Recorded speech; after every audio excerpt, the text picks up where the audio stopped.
notre spécificité, c'est également de chercher à obtenir le plus haut niveau de confiance et le plus haut niveau de certification européen.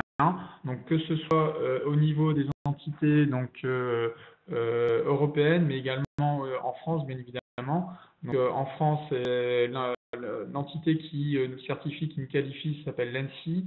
On essaye d'obtenir en fait les plus hauts niveaux de qualification auprès de l'ANSSI. Et sinon, au travers de l'ANSSI, on va être capable aussi de certifier sur des niveaux de certification, donc OTAN ou Union européenne restreint, EU restreint ou des critères communs, etc. Voilà. Donc l'idée c'est de ces certifications, c'est aussi vous apporter le gage de la qualité de nos solutions et pour avoir pour que vous puissiez vous avoir le plus de confiance possible également dans nos solutions. Donc notre offre de sécurité sur 3 gammes de produits, la partie network, endpoint et data. Donc aujourd'hui, on va plutôt faire un focus sur la partie network, donc la SNS pour Storm Shield Network Security. Donc gamme de produits, donc c'est un rapide rappel pour ceux qui connaissent et puis pour ceux qui connaissent pas, donc une revue rapide. Donc on voit une gamme qui va être décomposée donc en plusieurs en fait, sous-entités. La gamme small en fait pour les petites entreprises, les petites agences, les bureaux distants, donc avec des produits SN160, SN210, SN310 qui sont des produits d'entrée de gamme avec une déclinaison également en gamme Wi-Fi pour le 160W, 210W pour apporter de la connectivité Wi-Fi en plus de la sécurisation de vos réseaux. En fait, médium, SN510, 710, 910, donc toujours gamme appliance physique. Et après gamme, donc plutôt haut de gamme, pour les grandes entreprises, les data centers, le SN2000, le SN3000, le SN6000. La petite information, cette gamme va être renouvelée courant octobre. On va remplacer le 2000 par le 2100, le 3000 par le 3100 et le 6000 par 6100 avec globalement les mêmes propriétés, c'est-à-dire toujours avoir le plus haut, la plus haute densité de port en fait et le plus haut débit possible. Et on apporte toujours en fait plus de performance sur ces nouveaux produits puisque c'est toujours l'idée, c'est de évoluer notre gamme en fonction également des évolutions des composants hardware qui existent sur le marché pour vous faire bénéficier des plus hauts niveaux de performance possibles. Donc notre gamme aura été complètement renouvelée de l'entrée de gamme 160, 210, 310 en passant par le milieu de gamme jusqu'au haut de gamme qu'on renouvelle en fait cette année donc du mois d'octobre. Juste pour dire ce que je dis souvent à mes clients, que effectivement la gamme Storm Shield elle est vaste. On quel produit mettre, nous extrémités en fonction de vos besoins, mais mis à part le SN160 qui est un cas un peu particulier, tous les firewalls, tout gamme a toujours les fonctionnalités. Effectivement, du SN210 jusqu'au SN6000, bientôt 6100, on retrouve exactement les mêmes fonctionnalités, mais c'est la quantité de ports qui est différente, le nombre de ports et le nombre de domaines en fait de sécurité et forcément la puissance de calcul, la puissance on va pas un SN210 pour connecter 50 utilisateurs ou 100 utilisateurs, il va peut-être être un peu juste. Mais effectivement, on retrouve toujours les mêmes fonctionnalités sur tous les produits. Ça, c'est important. Tout à fait. Donc, y compris en fait sur la gamme Virtual Appliance. Donc, si c'est des choses que vous souhaitez mettre en place, donc on a une gamme Virtual Appliance qui va être disponible sur l'ensemble des hyperviseurs du marché. Donc, c'est le même également que les autres, que ce qu'on va retrouver en fait sur les appliances hardware. Et de la même manière, on a également une gamme un peu nouvelle de firewall endurci avec le SNI 40. Donc voilà, donc firewall en fait qui a les mêmes OS finalement que tous les autres, simplement il est endurci pour être capable d'être installé dans des environnements où il faut supporter des températures plus basses ou plus élevées et des taux d'humidité plus élevés en fait que nos environnements standards. Voilà. Et enfin, une solution de management center qui va permettre de gérer vos politiques, gérer vos réseaux, donc depuis un point central lorsque vous allez avoir plusieurs firewalls à gérer. Voilà. Donc il parlera justement après de la partie log, donc qui permet aussi de centraliser les logs, de collecter les logs sur un ou plusieurs boîtiers. Donc en fin de présentation avec SVC. Donc rapide des fonctions SNS. Au global, l'idée en fait d'un firewall, donc Stormshield, un firewall SNS, c'est de protéger votre entreprise contre des intrusions, donc avec une fonction IS qui est inclue de base sur l'ensemble de notre gamme, avec des fonctions également qui vont vous protéger contre les malwares, les virus, donc tels que l'antivirus qui va être embarqué, également contre tout ce qui est spam, tout ce qui est ransomware avancé avec la solution BreachFighter qu'on va voir après. On va également sécuriser des connexions avec des sites distants, avec des agences, mettre en des VPN, également avec des employés qui vont se connecter à distance au travers de notre solution VPSSL par exemple, pour permettre à vos utilisateurs de se connecter si nécessaire lorsqu'ils sont en déplacement, y compris au travers en fait de connexions avec des terminaux connectés en Wi-Fi ou également en VPN, pourquoi pas. Donc là, j'ai au travers d'une connexion Wi-Fi, l'idée c'est qu'on va être capable également de connecter, d'identifier les utilisateurs qui vont vouloir se connecter sur votre infrastructure au travers d'un pont par exemple. L'idée c'est que notre firewall, donc Stormshield, donc on y a également des fonctionnalités de routage, d'intégration dans votre réseau qui se veut le plus simple possible. Donc, bien évidemment, Extreme IT ici avec Christophe en fait est là pour vous aider, vous accompagner dans l'installation, l'intégration en fait du rôle dans votre infrastructure. Mais nous, au niveau de notre OS, on a développé donc des fonctions qui permettent à ce que cette intégration se fasse de manière la plus simple possible, de la manière la plus ergonomique et voire la plus transparente possible.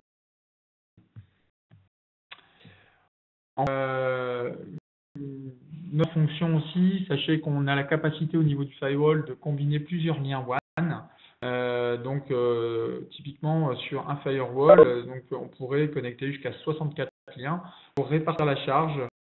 En fonction de votre trafic, en fonction des priorités, donc on va être capable de répartir et de prioriser en fait la charge comme on le souhaite, et également même secourir ces liaisons. Donc si le lien ou les liens principaux tombent, donc on a la possibilité, la capacité de mettre en place un lien de backup qui va s'activer de manière automatique. Donc on va pouvoir faire plusieurs combinaisons de ce type de configuration pour être capable de forcer un type de trafic sur un lien et puis le secourir avec un autre lien et l'inverse, capable en fait de vraiment combiner comme on le souhaite sur un ensemble de liens qu'on connectera au travers du firewall. On a une graphique qui est intuitive, donc l'idée c'est de simplifier cela, et ça c'est notre maître mot depuis plusieurs années. L'idée c'est de toujours améliorer l'expérience utilisateur, améliorer en fait notre outil pour le rendre le plus simple et le plus ergonomique et le plus intuitif possible. Donc, on continue sans arrêt en fait de faire évoluer notre interface pour cela. Et donc j'en arrive à la présentation de BreachFighter. Donc BreachFighter, c'est une solution qui va venir en supplément du firewall. L'idée en fait, c'est que aujourd'hui on a de plus en plus d'attaques qui sont de plus en plus difficiles à bloquer. Donc il y a des attaques en fait qui sont avancées, qui sont presque indétectables, je dirais. Donc par des moyens classiques, que ce soit un antivirus de poste ou en fait même d'un firewall qui est lui-même équipé d'un antivirus. L'idée c'est que par exemple ici c'est une illustration, on peut recevoir un email avec une pièce jointe qui ressemble donc par exemple ici une facture, ça pourrait être un CV, ça pourrait être n'importe quoi finalement. Donc, puis bien évidemment, la première chose qu'on fait, c'est de cliquer sur le document qu'on essaie de garder. Puis en fait, c'est un document qui va être finalement qui va tenir un malware avancé et qui va venir, par exemple ici ça va être un ransomware, venir chiffrer vos données qui sont sur votre ordinateur et qui peut même parfois aller jusqu'à infecter en fait tous les postes de votre réseau. Donc voilà, aujourd'hui c'est de plus en plus difficile de détecter et parce que en fait ça utilise ce qu'on appelle des exploits 0D.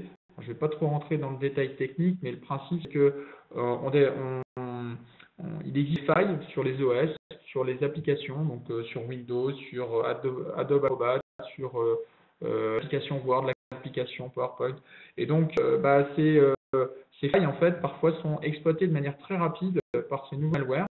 C'est-à-dire qu'on a constitué à créer des malwares, des virus, en fait, qui peuvent être très rapidement déployés et très rapidement affecter un grand nombre de postes. En fait, c'est que pour s'en protéger, généralement, ça nécessite en fait un certain temps. Et pendant qu'on commence à déployer des solutions de sécurisation, des patchs, des mises à jour qui vont en quelque sorte colmater les brèches créées par l'exploit, et pendant ce temps-là, on a des malwares, donc des virus qui peuvent vous infecter. Donc c'est la courbe en rouge, donc qui forcément impacte fort au départ. Et voilà. Donc parfois on a des durées de vie qui peuvent être très courtes pour des malwares. Ça peut être parfois moins d'une journée, moins de 24 heures sur un malware potentiel. Donc, ces malwares modernes, en fait, 8 sur 10 échappent aux antivirus classiques. Vous comprenez bien qu'un malware qui a une durée de vie de moins de 24 heures, l'antivirus, généralement, le met à jour une fois par jour. Pendant ce temps-là, en fait, on échappe en fait à l'antivirus. Et encore, je dis, pour l'antivirus qui a un taux une réactivité élevée, quoi, je dirais. Et donc l'idée, c'est de bien comprendre que les antivirus seuls ne suffisent pas. D'ailleurs, donc une phrase de Brian Dye, en fait, qui est le PDG de Symantec, qui est un gros éditeur d'antivirus, qui le dit. Donc c'est pas nous qui l'inventons. Donc voilà. Et du coup, comment se sécuriser par rapport à ça? Donc nous, aujourd'hui, on va vous proposer ce qu'on appelle le Sandbox. C'est une solution donc chez nous qui s'appelle Breachfighter. Donc c'est une option en fait, on va pouvoir rajouter en complément en fait de l'instance sur votre firewall, je dirais. Donc c'est vraiment quelque chose d'optionnel qu'on peut activer assez simplement. Le principe, il est simple, c'est que comme dans l'animation, le firewall, donc le SNS, qui contient un antivirus local qui est basé sur le moteur Kaspersky, et bien faire lui-même une analyse et puis être capable évidemment de faire un blocage en instantané qui va voir en fait un virus, un malware en fait directement qui va être détecté. C'est le meilleur cas, on détecte automatiquement donc le virus, le malware. Dans certains cas, finalement, on va faire l'analyse par l'antivirus local et puis on va se rendre compte qu'on ne connaît pas en fait l'élément. Et pour être capable de bloquer, on va consulter donc Breachfighter. Le Breachfighter, c'est donc ce qu'on a dans le cloud, donc c'est chez nous, donc RG en fait chez Stormshield. L'idée c'est que chez Firewall SNS, dès que vous allez activer cette fonctionnalité Breachfighter, va se connecter automatiquement donc dans chez nous, se comparer donc comparer la pièce jointe avec une base d'analyse statique dans un premier temps pour vérifier si oui ou non cet élément est connu. S'il est connu et que c'est un malware, bien évidemment, on va le bloquer automatiquement sur le firewall. S'il n'est pas connu en fait, donc dans notre Breachfighter, on passe en fait dans des moteurs, donc un moteur d'analyse heuristique, un moteur d'analyse dynamique. L'idée c'est qu'à chaque fois en fait qu'on va l'analyser dans ces deux moteurs, on va être capable en fait de détecter si oui ou non c'est un malware et dans ces cas-là le rajouter à la base statique et également envoyer une trace, un log au niveau du firewall. L'analyse heuristique, l'analyse dynamique, ce sont des analyses qui vont qui correspondent, si vous voulez, à une espèce de méga antivirus. Hein. Donc, on profite de la puissance de calcul du cloud et le fait qu'on va pouvoir embarquer des databases antivirales et anti-malware beaucoup plus conséquentes que sur un simple firewall pour pousser les analyses antivirales, on va dire, et anti-malware de manière plus poussée en fait que ce qu'on fait sur un firewall et essayer de détecter comme ça. Alors, on fait cette analyse avant de passer dans la dernière branche parce que c'est quelque chose qui est rapide à effectuer et donc parce qu'on peut détecter également simplement certaines branches et sous-branches en fait de malware en fait grâce à ce type d'analyse. Par contre, on peut tomber aussi parfois sur des choses complètement inconnues qui ne sont ni détectées par l'analyse statique, ni par l'analyse heuristique, ni par l'analyse dynamique. Et on va dans ce cas-là le passer dans ce qu'on appelle l'analyse comportementale. L'analyse comportementale, ça correspond simplement à un environnement virtuel qui reproduit en fait le poste d'un client, donc c'est un Windows, Windows 10, Windows 7, enfin bon, peu importe, dans lequel on va venir déclencher la pièce jointe, donc ici un PDF, c'est-à-dire que globalement on va faire ce qu'on appelle une détonation en cliquant sur l'élément analysé et en vérifiant en fait son comportement. Donc sandbox, c'est un mot anglais qui veut dire en fait bac à sable, tout simplement. Et pourquoi on parle de bac à sable ici? Tout simplement parce que justement, on veut déminer un objet, et donc pour déminer un objet, eh bien, on vient l'isoler dans un bac à sable, donc c'est du déminage, tout simplement, et on fait détonner, on fait exploser pour vérifier ce qu'il y a à l'intérieur, tout simplement. Donc le sandbox, c'est juste ça, on prend un élément, un document, une pièce jointe, un exécutable, qu'on vient donner dans un environnement PG qui est un environnement virtuel dans le cloud, et on vérifie en fait ce qu'il contient. Si ce qu'il contient a une charge active et qui correspond à un malware, dans ces cas-là, on renvoie des logs sur le firewall et on rajoute à la base statique. Le but, en fait, c'est d'être capable de vous informer sur l'élément et de bloquer également à travers du firewall. Voilà. Donc, la phase d'après, c'est bien évidemment d'être capable de faire un blocage instantané en fait de l'élément qui transitera au travers du firewall. Bien, l'analyse qui est faite au travers en fait de ce sandbox, c'est une analyse qui va être sécurisée avec des transmissions en fait, de données pour l'analyse qui vont être sécurisées au travers d'un flux SSL. Data center localisé en Europe, alors pour le coup c'est même en France, et bien évidemment en respectant la réglementation européenne GDPR.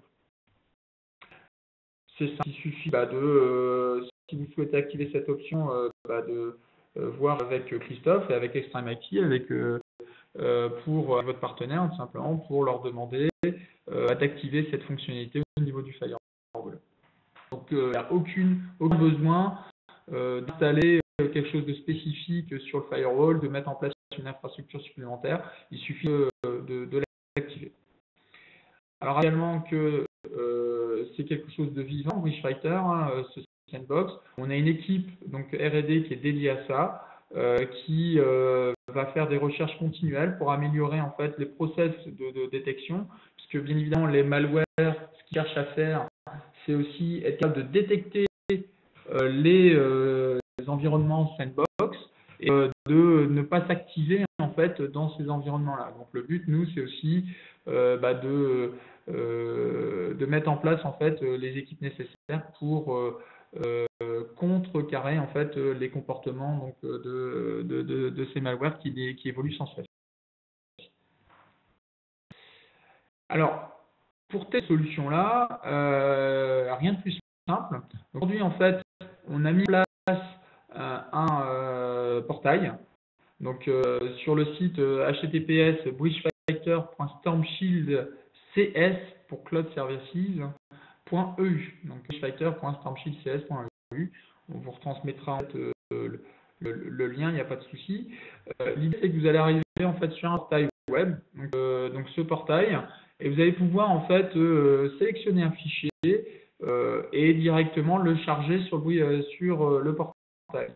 Une fois que vous avez sélectionné en fait le portail, vous allez avoir une analyse en cours Donc vous pouvez le télécharger en haut à droite, hein, vous avez fichier de test, on vous propose un fichier de test hein, si vous souhaitez voir un petit peu comment ça fonctionne, mais vous pouvez charger n'importe quel document que vous souhaitez analyser. C'est de manière manuelle, je dirais, hein, mais il n'y a pas de souci. Et l'idée, c'est que le portail vous pourrez dire bah, si le fichier est sain, donc qui ne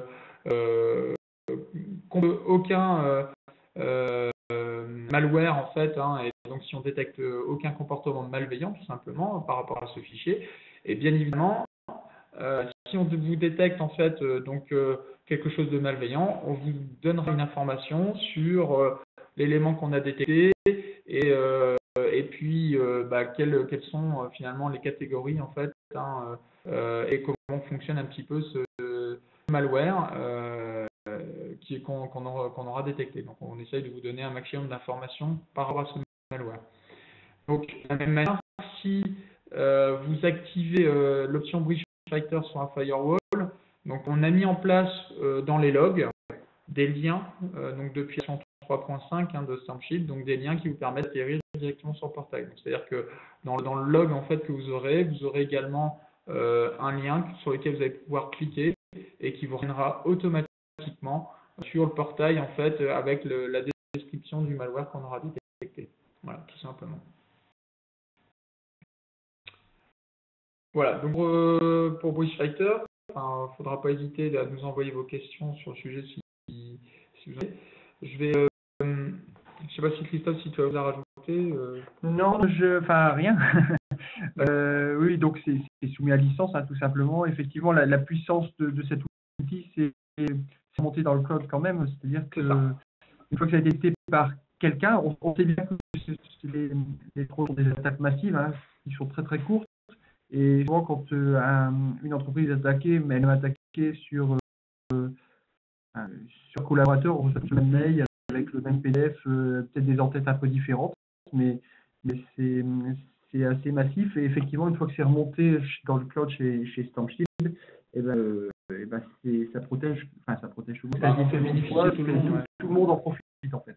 Tout à fait. Donc toutes les personnes abonnées à la solution Breach Fighter sont immédiatement finalement protégées par ce qu'on aura détecté au travers de cette solution Breach Fighter. Après, bien évidemment, on en fait aussi bénéficier à terme en fait, nos clients donc, qui ne sont pas forcément équipés Breach Fighter. Par contre, le temps de créer des signatures donc antivirales ou des signatures IPS, ça met toujours plus de temps qu'une solution Breach Fighter qui, elle, va être capable de manière quasi instantanée, du coup, de faire profiter de ce qu'on aura pu détecter chez un client. Voilà. Une petite question, vous en profitez pour poser vos questions par chat, puisque j'ai coupé les micros. On y répondra à la fin, mais là, j'en ai une tout de suite. Bonjour, cela veut-il dire que tous les fichiers légitimes sont ouverts par l'analyse comportementale du Breach Fighter? On envoie en fait tous les fichiers qu'on analyse. Alors ils ne sont pas forcément tous ouverts par l'analyse comportementale en fait. Ils vont, mais globalement effectivement on envoie tout à partir du moment où on active ça, on envoie tous les que voit transiter le firewall dans notre solution Breach Fighter. C'est bien pour ça qu'on est engagé en fait dans une démarche de qualité et également dans le respect en fait des lois notamment européennes en fait sur le sujet avec le GDPR. Donc on vous dit la confidentialité de vos données et dans tous les cas c'est des données qu'on ne conserve pas. Donc à partir du moment où on les a analysées en fait les données ne sont pas conservées. J'ai répondu à la question. Oh, on y répondra à la fin effectivement. Ok, donc je vais finalement, le sujet suivant, StormShield vCenter, c'est un sujet qui est complètement dans la continuité de ce qu'on va faire avec le firewall. Hein. Le firewall va être capable de détecter un certain nombre de choses. L'idée, c'est bien évidemment de pouvoir tracer, loguer tout ça et le rendre visible finalement. Au niveau du firewall, alors vous savez tous que l'ensemble de nos firewalls peuvent tracer, loguer en fait en local. Sur les petits modèles, lorsqu'on va y rajouter des petites cartes SD dessus. Par contre, on vous propose aussi donc une solution qui vous permette d'apporter, de récupérer l'ensemble des logs d'un ou plusieurs firewalls de manière très simple. Donc, y compris sur les petits modèles, donc y compris les modèles 160, 210, 310 qui n'ont pas de carte SD, vous avez la capacité de manière très simple à mettre en place en fait une solution SVC pour collecter les logs sur cette plateforme SVC. Donc l'idée, elle est plus si nouvelle que ça, hein, cette solution supervision, mais l'idée en fait c'est être capable de rapidement intégrer cette solution donc dans votre infrastructure et du coup de collecter de manière transparente et rapide tous les logs de toutes nos solutions qui font partie de l'écosystème Stormshield pour vous apporter après des visualisations des informations ainsi collectées qui vont être personnalisables. Voilà, l'idée en fait c'est la vision à 360 degrés hein, donc avec SVC. C'est relativement simple, je vais vous montrer en fait comment on peut le mettre en place. C'est sous forme d'une virtual appliance hein, et on va renvoyer les logs donc au format syslog directement vers cette nouvelle plateforme et de manière automatique, il va interpréter en fait tous les logs qu'il va recevoir et vous fournir des tableaux de bord. En fait, très simple. On va personnaliser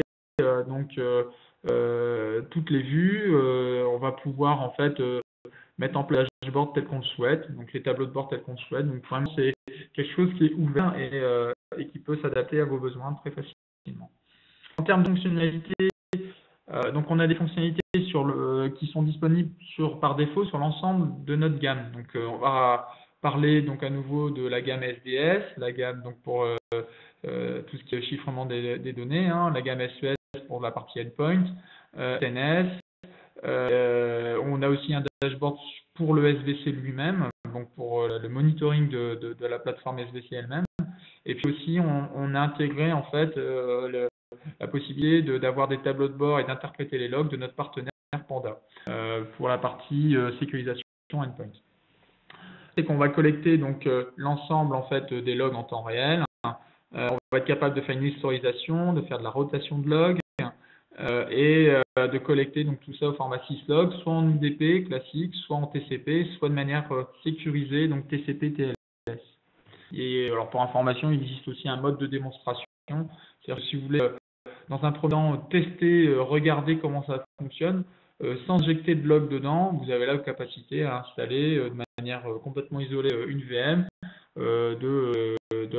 d'activer le mode démonstration et voilà. Et c'est ce que je vais vous montrer d'ailleurs hein, tout à l'heure.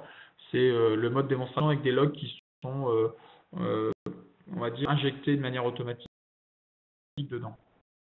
Je vais passer sur les slides puisque je vais vous faire la démonstration après, hein, ce sera plus simple. Donc là il y a quelques screenshots en fait de quelques dashboards, hein, donc je passe vraiment dessus. Pour chaque gamme produit, on a la capacité effectivement à avoir des visualisations spécifiques.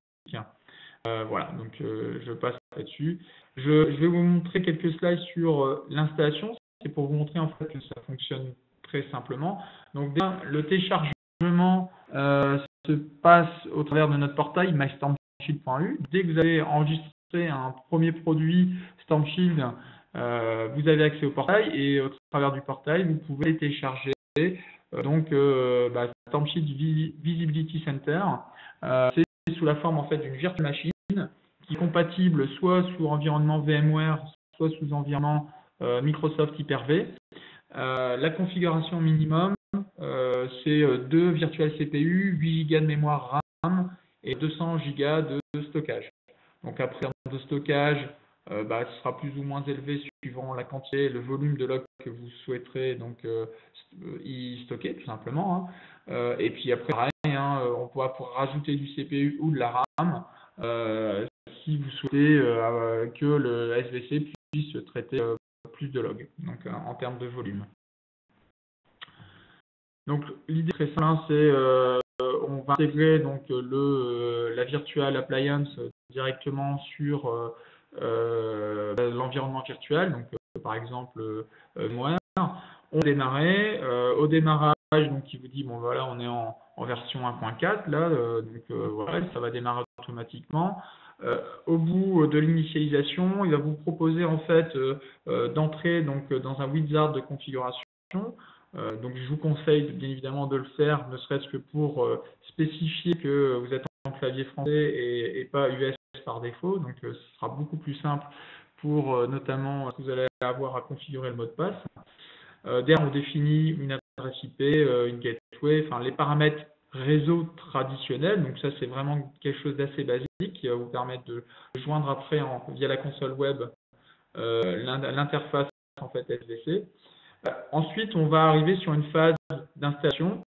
Et donc, le serveur SVC va prendre un petit peu de temps. Ça dépend aussi, je veux dire, du nombre de CPU que vous avez mis, mais ce sera plus ou moins rapide. Mais globalement, il va s'installer. Donc, on va arriver au bout. Et après, il va vous proposer d'initialiser les mots de passe en fait pour l'utilisateur root, pour un utilisateur également log qui va se connecter au travers de la console web. Donc, c'est quelque chose qui est très naturel, il n'y a pas de difficulté majeure voilà, sur le sujet.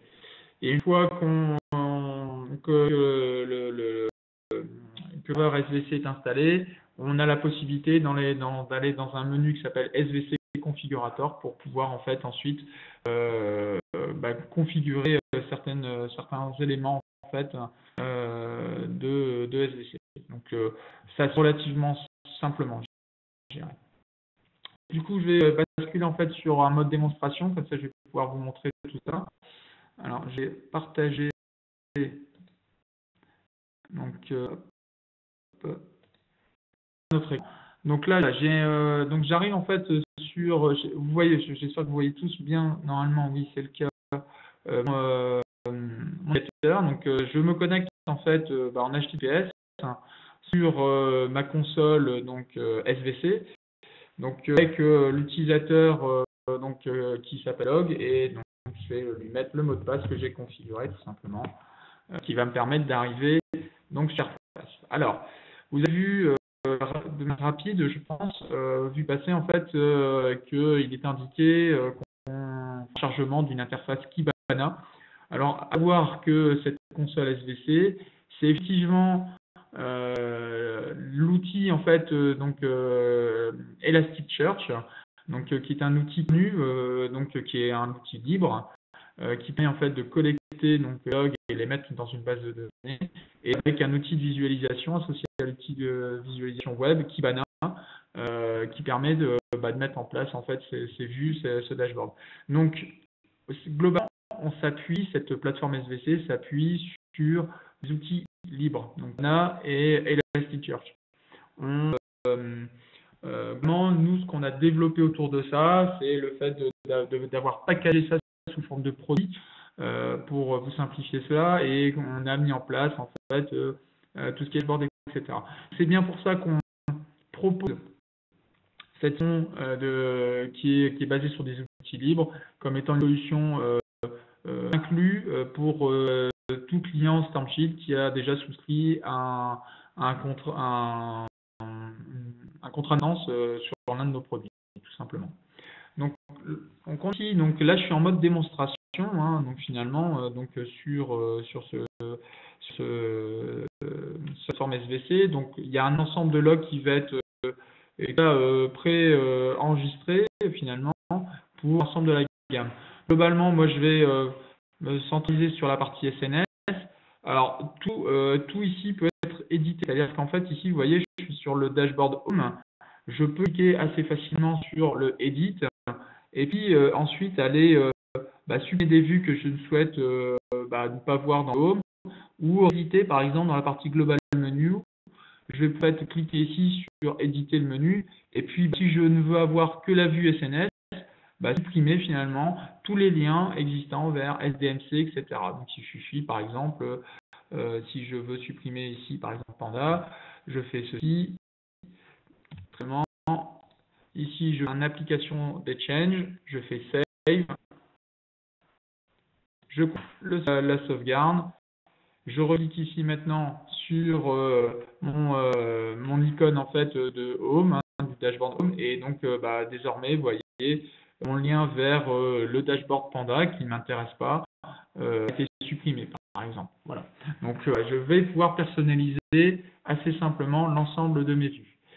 Si maintenant je regarde en fait la vue SNS, donc là, c'est proposé par défaut. Donc, pas mal de vues. Donc, déjà, on est sur le dashboard également d'entrée en fait donc le menu principal SNS qui me propose un certain nombre de menus, vérifier en fait le nombre d'événements sur l'ensemble des firewalls, le nombre de firewalls que j'ai, le nombre d'événements, les top protocoles, etc., etc. Donc voilà, une vue en fait des menaces en fait par source. Donc voilà, typiquement depuis les États-Unis 15 menaces en fait en termes de sources, en France c'est 8, enfin voilà, donc des petites cartes comme ça interactives, et tout ça basé sur mes logs que j'aurai collectés. Je peux bien évidemment donc visualiser l'ensemble des logs en cliquant sur LogView. LogView, voilà, ça va se charger. Donc j'ai à nouveau quelques tableaux en fait sur le nombre de logs en fait par tranche en fait de temps tout simplement. Donc après tout dépend si en fait quelle tranche de temps vous affichez. Donc ici par défaut on est sur les dernières 15 minutes, mais bien évidemment je vais pouvoir sélectionner et demander à visualiser l'ensemble des logs de journée. Donc vous voyez, tout simplement j'ai démarré ce matin avant la présentation donc mon SVC, donc j'ai des logs qui ont été alimentés depuis à peu près 8h30 jusqu'à maintenant. Voilà, donc globalement c'est relativement normal. Donc je peux regarder en fait les logs de la semaine également. Donc, là, il va changer en fait, voilà, et puis je l'avais démarré également dans la semaine, voilà, donc de très simple. Donc, je peux évidemment regarder mes logs en fait sur les périodes de temps telles que je le souhaite. Donc je vais avoir l'ensemble des logs ici. Dans le coup, on a tous les logs.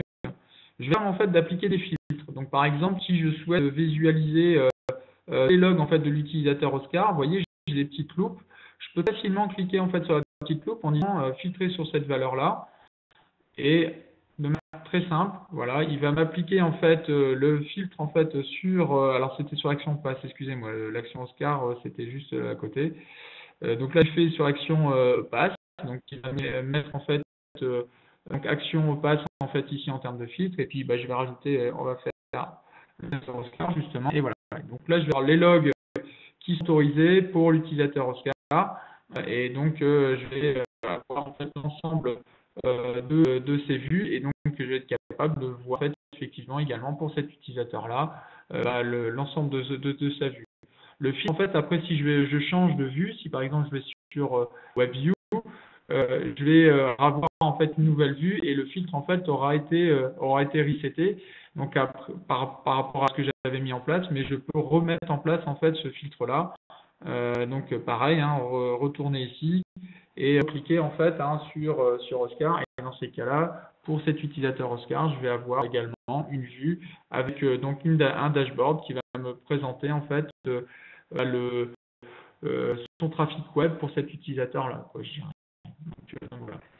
Donc on va être capable en fait assez simplement. Après on a aussi la capacité d'éditer donc de sélectionner ou désélectionner par exemple le filtre ici, donc en le réservant en le mettant de côté, ou alors en fait on va être capable également de le supprimer ou carrément en fait de l'éditer. Donc ici vous voyez un edit filter, donc c'est très simple, c'est le filtre en fait sur user ici. Alors, on va voir tous les champs possibles et imaginables en fait qu'on va retrouver ici, et ici préciser is not, enfin voilà, il existe ou il n'existe pas. Voilà, donc ça va venir mettre en place des requêtes directement dans la database, donc sur la base de log qui est sur l'EC. Voilà, donc on va pouvoir en fait après regarder l'ensemble en fait de ces vues de manière très simple, je dirais, donc tout simplement en passant en fait d'une vue à une autre. Donc là par exemple je regarde menace et à chaque fois donc avec bien évidemment l'ensemble des logs et toujours la capacité finalement qu'on a aussi à éditer les dashboards et à pouvoir en fait personnaliser les dashboards tels qu'on souhaite. On va retrouver également l'ensemble des dashboards ici, donc tout est listé On va pouvoir créer depuis ici donc un nouveau dashboard. Donc par exemple ici, je vais cliquer sur éditer un nouveau dashboard. Je vais pouvoir ici ajouter une visualisation. Donc je vais regarder par exemple les visualisations SNS. Voilà. Ce qui m'intéresse le plus, c'est tout ce qui est web. Donc moi, je vais regarder en fait les top blocs catégories. Donc je vais rajouter ceci. Et puis les top websites, par exemple. Et donc, voilà, donc là, ça met un petit ici en dessous. Je vais pouvoir faire je vais pouvoir sauvegarder en fait ce nouveau dashboard. Je vais mettre test, par exemple. Et voilà, sauvegarder en fait ce dashboard. Voilà, un nouveau dashboard test, tout simplement. Maintenant, je vais pouvoir aller le rechercher en fait ici. Et voilà, donc ici, je retrouve en fait mon nouveau dashboard tel que je l'ai créé. Si je veux ensuite créer un lien par rapport à ce nouveau dashboard, je pourrais en fait copier l'adresse du lien et ensuite retourner, alors par exemple ici, donc dans mon menu principal, mon home, éditer, et puis aller en fait dans tout ce qui est ici, venir rajouter en fait le lien vers le nouveau dashboard. Donc par exemple ici, je vais faire un copier-coller, je vais juste reprendre finalement le lien à partir du hashtag, donc le lien vers ce nouveau dashboard. Je vais lui mettre un titre donc, devant. Donc voilà, donc je respecte finalement la case telle que elle est indiquée juste au-dessus. Donc c'est tout simplement, enfin, voilà, il suffit d'utiliser le même format que ce qui est indiqué. Tout le principe. Après, j'applique les modifications, je sauvegarde. Je reviens en fait au principal et j'ai bien mon lien vers mon nouveau dashboard test tel qu'il est créé et il va venir effectivement directement me renvoyer vers le dashboard que j'aurais créé. Voilà. Donc, voilà. L'idée, c'est que c'est un outil qui est complètement ouvert, que vous allez pouvoir utiliser assez simplement, de manière intuitive, je pense. Donc, c'est des choses sur lesquelles voilà, vous pouvez tester, cliquer, jouer avec sans trop de soucis, je dirais. On aura toujours la possibilité, en fait, très simplement de retrouver, si vous effacez par inadvertance un lien, etc. C'est assez simple à retrouver, je dirais. Donc, l'idée, c'est voilà, de vous proposer différentes vues, donc log system, donc log view, pardon, system view. Donc le system view en fait ça va monitorer finalement un petit peu l'ensemble de vos firewalls, tout simplement, un menu interface view, partie data volume également, la partie administration pour savoir les logs en fait d'audit, de quels sont les administrateurs qui ont fait quelle action on va dire sur firewall. Donc voilà des notions également ici. Donc, pour savoir un petit peu quels sont les utilisateurs les plus consommateurs, quels sont les services les plus consommateurs en termes de volume. Voilà, donc à chaque fois, tout est éditable, c'est-à-dire par défaut ici, vous voyez, on présente un top 10, mais si on souhaite avoir un top 20, on peut sortir en fait de ce top download user et puis le modifier pour avoir un top 20. Donc c'est toujours le même principe, on va pouvoir éditer. Donc par exemple ici, je vais reprendre en fait cette visualisation-là. Ici, donc si je développe un petit peu, donc je vais regarder ici par exemple, size, il est marqué 10, je vais mettre 20. Même principe ici, je vais mettre 20. Hop. Je vais appliquer les modifications et ici maintenant je vais avoir un top 20 au lieu d'avoir un top 10.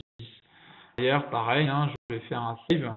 Alors après, soit je sauvegarde par-dessus. Alors s'agissant en fait des vues qui sont déjà créées, à la limite, moi je vous conseille plutôt de sauvegarder comme une nouvelle visualisation et indiquer en fait par exemple personnaliser. Voilà, comme ça vous permet d'avoir en fait de conserver on va dire les vues en fait d'origine. Et donc après cette nouvelle vue dans un dashboard, remettre dans un dashboard personnalisé ou en fait sur le dashboard d'origine. Ça c'est à votre choix et à votre convenance. Donc voilà, si maintenant je retourne sur l'ensemble de mes dashboards, pardon, et que je vais dans mon dashboard test, je vais pouvoir rajouter cette vue personnalisée de manière assez simple. Je vais faire un edit, je vais taper personnalisé, et donc voilà, ici j'ai le top download user personnalisé, voilà. Et je vais pouvoir également modifier la taille si je souhaite de la vue, voilà.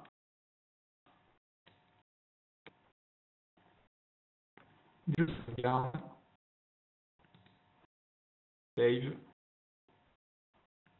et donc mon nouveau dashboard avec le top user pour le top 1, on va dire, des users en termes de volume de données téléchargées, par exemple. Voilà. Principe, après, on peut le regarder bien évidemment sur les 15 dernières minutes, ou on peut le regarder en fait sur la journée. Enfin, voilà, donc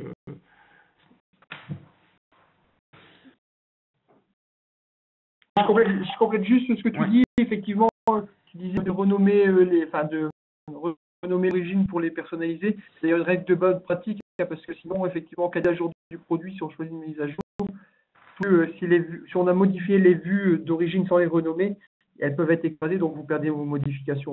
En fait. C'est ça. Bon, alors après, c'est, enfin voilà, là, vous faites un petit peu comme vous le souhaitez. Ouais, on fait ce qu'on veut, mais voilà, mieux de le faire comme ça.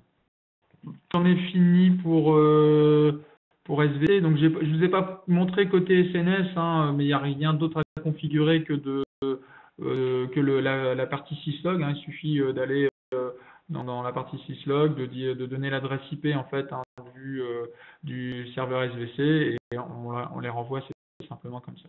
Voilà. C'est un outil réel.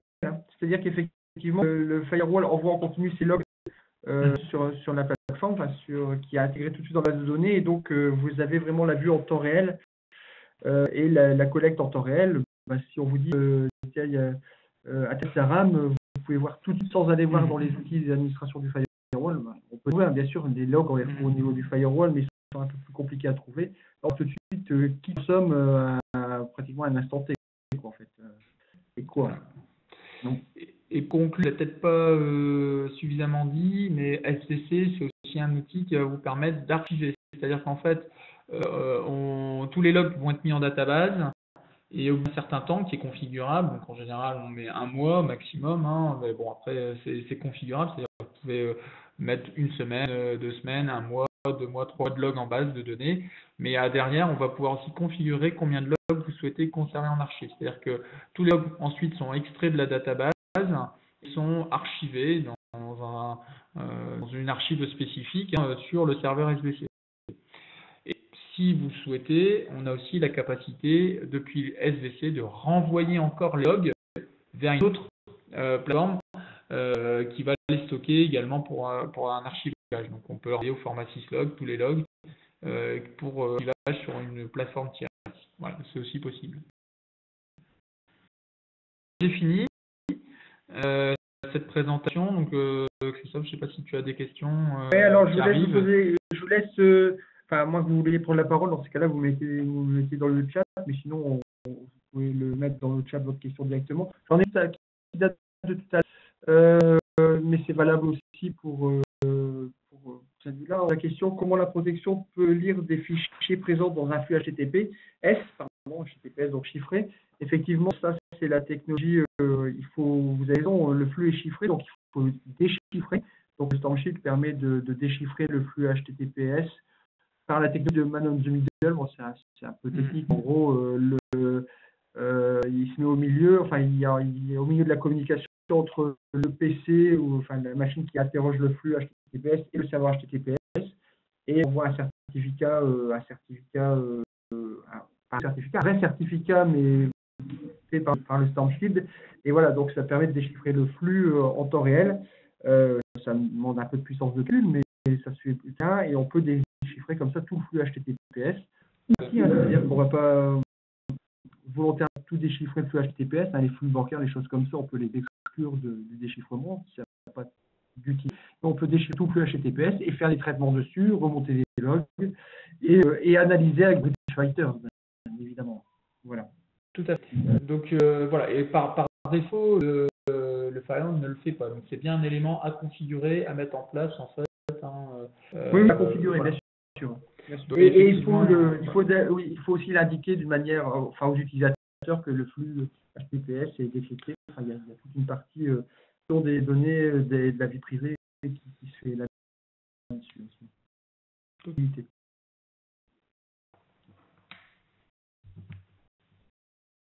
D'autres, hop, on va laisser quelques minutes.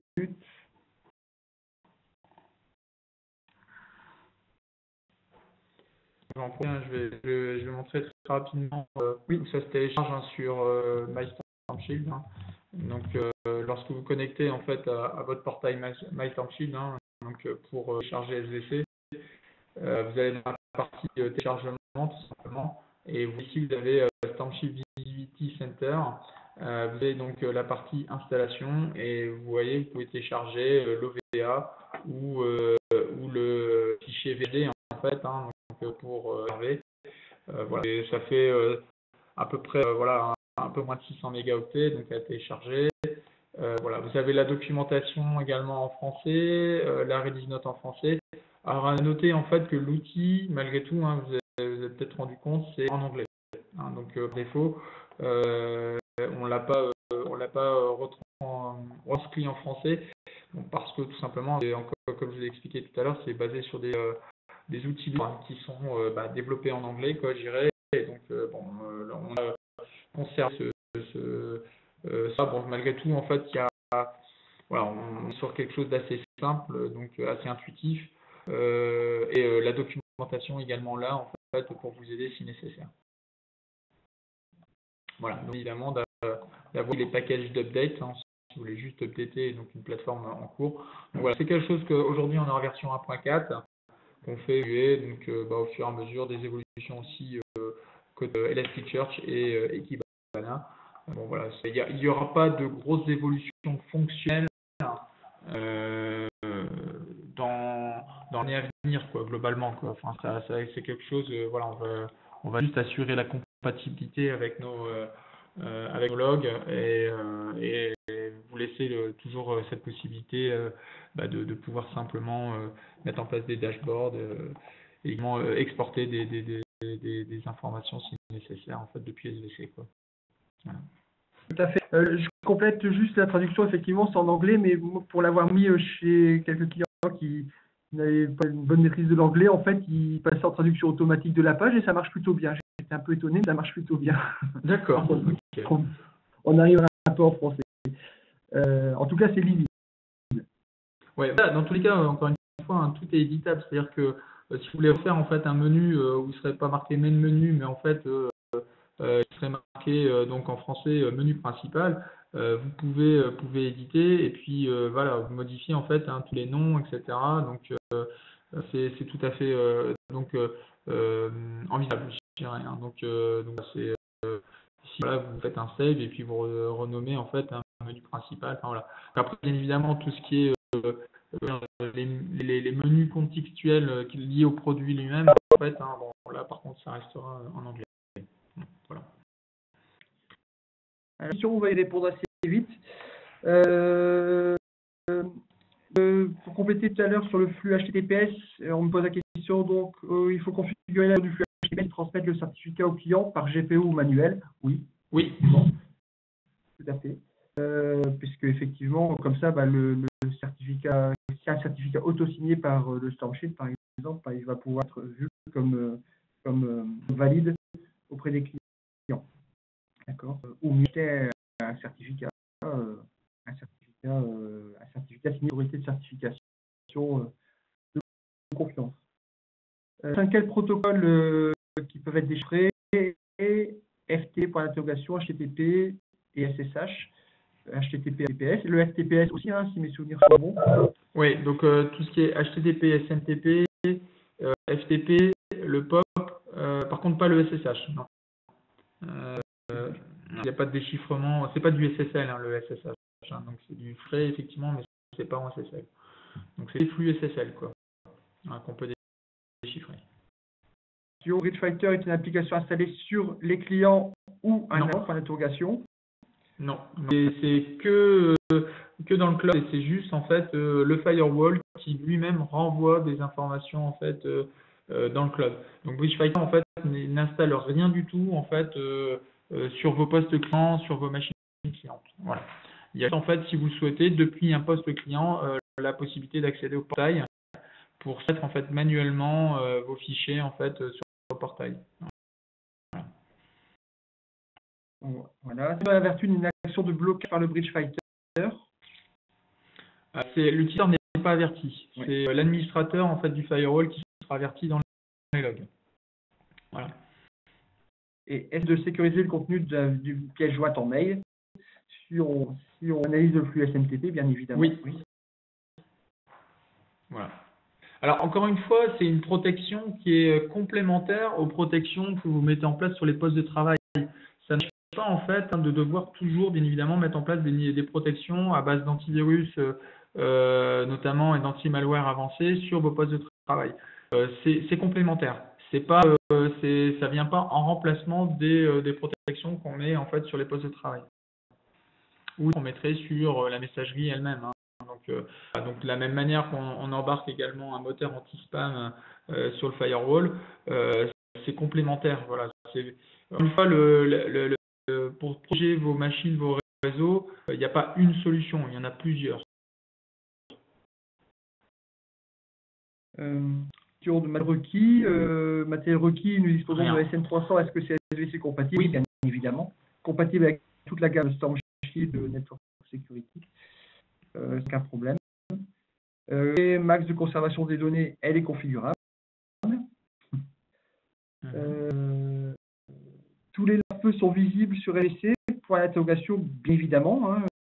Par exemple, le BridgeFighter peut être vérifié par l'interrogation, puisque le BridgeFighter génère, en cas d'analyse du BridgeFighter qui est positive, ça va un log. Le log va être renvoyé sur la SVC. Le SVC, si on a la vue qui va bien, on peut voir quand en live.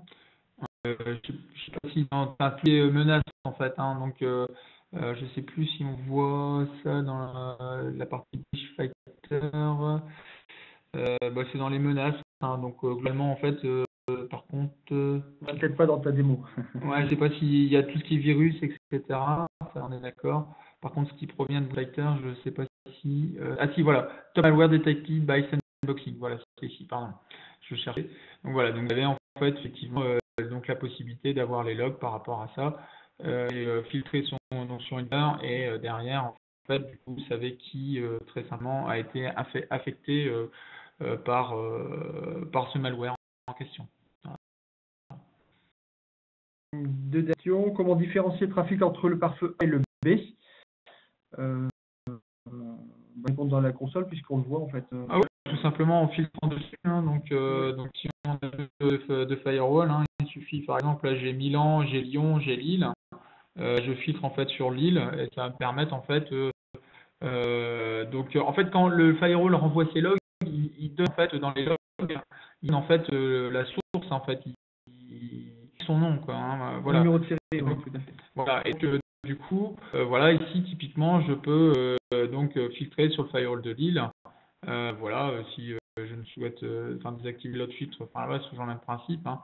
Mais donc là, je vais avoir tous les logs menaces qui proviennent en fait du firewall Lille sur la journée, quoi. Et donc, je vais avoir tous les logs concernant ça. Vraiment, dans vos vues dashboard, vous aurez toujours la possibilité également de créer une vue dashboard en disant je ne veux que les logs dans un dashboard particulier de Lille ou que les logs en fait du firewall de Lyon, ainsi de suite. Donc ça, vous voulez faire des vues particulières par firewall plutôt que de devoir à chaque fois filtrer, on a cette capacité-là aussi à faire, hein, bien évidemment. Ajout possible de log d'équipement non Storm Shield, point d'interrogation, protocole 6 log. Non, aujourd'hui dans SVC, non. Alors, puisqu'en fait, encore une fois, comme Elasticsearch, c'est quelque chose en fait d'ouvert, de connu. Si demain vous souhaitez installer votre propre plateforme Elasticsearch, on peut proposer, alors pas dans l'immédiat, mais d'ici fin d'année ou normalement au pire début d'année prochaine, la possibilité de télécharger les parseurs, en fait, les interpréteurs, si vous voulez, Elasticsearch des logs StampShield. Donc, que vous pouvez installer sur votre propre plateforme Elasticsearch. Mais dans LC, nous, on a intégré que nos propres parseurs à nous, on n'intègre pas d'autres parseurs donc, qui permettraient de lire des logs provenant d'autres équipements. Voilà. Donc, on va plutôt réfléchir à l'inverse. Voilà. On va vous fournir les éléments qui vous permettraient à vous de construire votre propre plateforme, mais qui ne serait pas une plateforme SBC, qui serait une plateforme voilà, dédiée pour vous. On a un peu dépassé le temps. On a un peu dépassé le temps à partie, mais au moins on a répondu aux questions. N'hésitez pas si vous en avez a posteriori. On y répondra bien évidemment. On les transmettra à StampShield ou on y répondra directement. Si vous êtes intéressé par la mise en place de la solution, une assistance par la mise en place de la solution, on est là, bien évidemment, Extremité, pour vous conseiller de mettre en place avec vous, vous former éventuellement, voilà, vous dites avec vous des tableaux de bord qui vous vont bien. C'est une solution qui est très appréciée pour vraiment savoir ce qui se passe, quoi. On a des choses sur le StampShield directement, mais une vision complètement différente, sans statistiques, sans tout ça.